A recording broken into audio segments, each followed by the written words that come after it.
Well, Happy New Year, everybody. This is Michael Riskin here with CPS Investment Advisors. And as always, I'm joined by my partner, CEO of CPS Investment Advisors, Peter Galacco. Hey, Mike. Happy New Year. Happy New Year to you. I hope your Christmas and New Year's was good. It was great. I came back and it's like in the 40s out. It's a little chilly for us Floridians, I think. Yeah, this is our winter right now. I got about 2 weeks of it, and I'm freezing myself. That's right. Well, change is in the air, and we turn the clock, 2025. Wow. I'm glad to see 2024 go. Yeah, it was exciting. A lot of good things. Obviously, stock market was very good. And hey, the presidential election's done and all. Presidential election is done. Yep. A lot of So people we can relax a little bit and forget about that for a little while.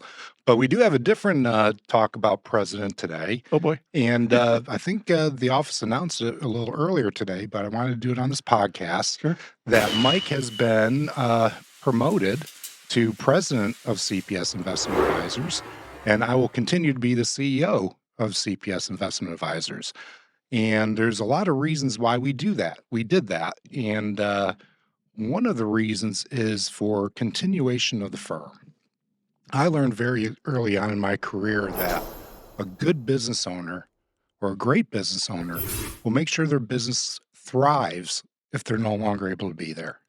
So I took over the helm about 10 years ago. That's right. It was 2015. 2015 when Chaz Smith passed. And since then, I've been working inside the firm trying to get the firm ready in case something happens to me.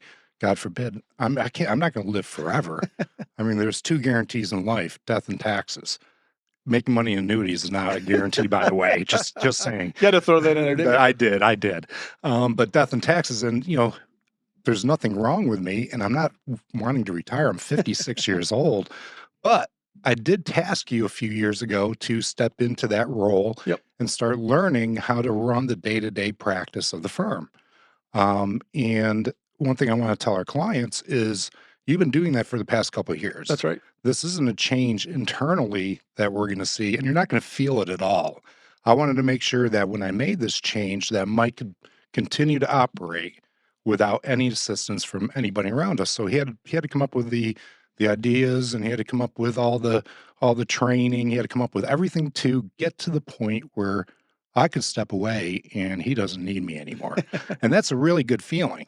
Absolutely. But I'm still going to be, working on the firm direction, taking care of my clients, helping Mike in case he wants to go on vacation. I still get to go on vacation. Yeah. Well, I mean, not much anymore. That's right. But the day-to-day operations in a firm like this, it's important that multiple people have that knowledge, because it's difficult to run 60 people in a lot of different moving parts.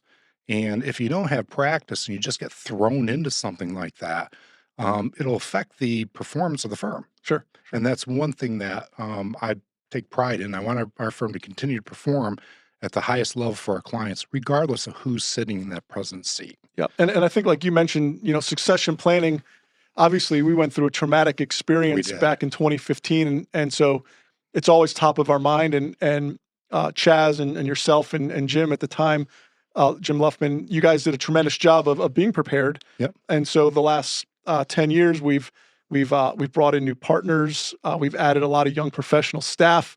And so this promotion to president that I'm going through right now, like you said, is part of that plan. It's part of that plan. Yep. And it's not something that, I sprung on you the last minute. This has been years in the making. Sure. When I took over as president and CEO, it wasn't to me, it wasn't a lifelong position. It was something that will allow me to give my personal perspective on how to grow the business and run the business, and then allow somebody else to come in behind me, learn from me, and then add their little twist on how they want the business to run. And any great business out there has this built in. Most small businesses don't, because there's not a lot of talent on the bench. You look at a company like Walmart or Home Depot, they've got a deep bench. Where small businesses, you might have the owner. If the owner doesn't train somebody to take over someday, it puts the business at risk. And I take my job handling the investments and the financial plan for my clients very serious. And I don't want them to be in a position where they've got to go find somebody else if I'm not here. Right. I want them to be able to have the comfort that everybody knows how the business is run. Everybody knows what we're doing. We do one thing very well. And that's going to continue. Awesome. So what I'm hearing is, pretty much from a client standpoint, delivery of service, and it won't be any change. You shouldn't notice any change.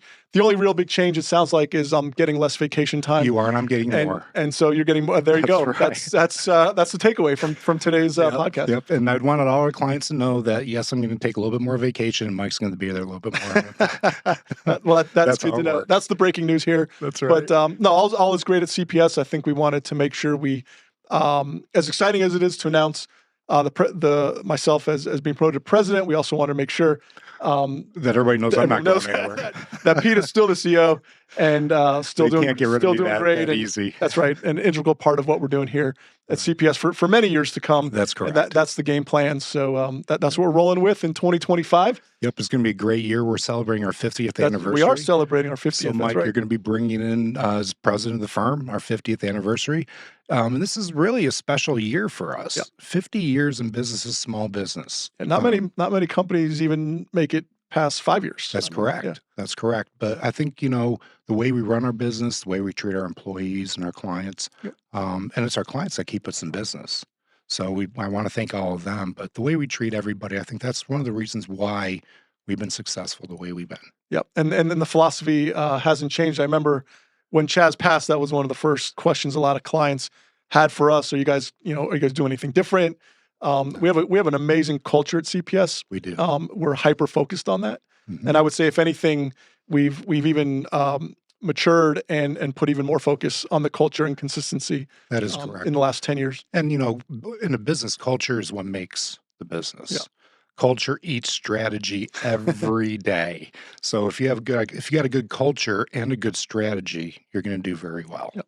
Well, this sounds like another topic for future podcasts. Yes, absolutely. Succession planning, culture, all these things we could. And succession planning, and that you're right. That would be a great podcast because it's not easy. No. And if your family's fortune is wrapped up in your small business, it behooves you to spend a little bit of time to figure out what the exit strategy is, because there's going to be one. Right. You don't know what it's going to be. You're either going to want to get out, have to get out, but there's going to be an exit strategy.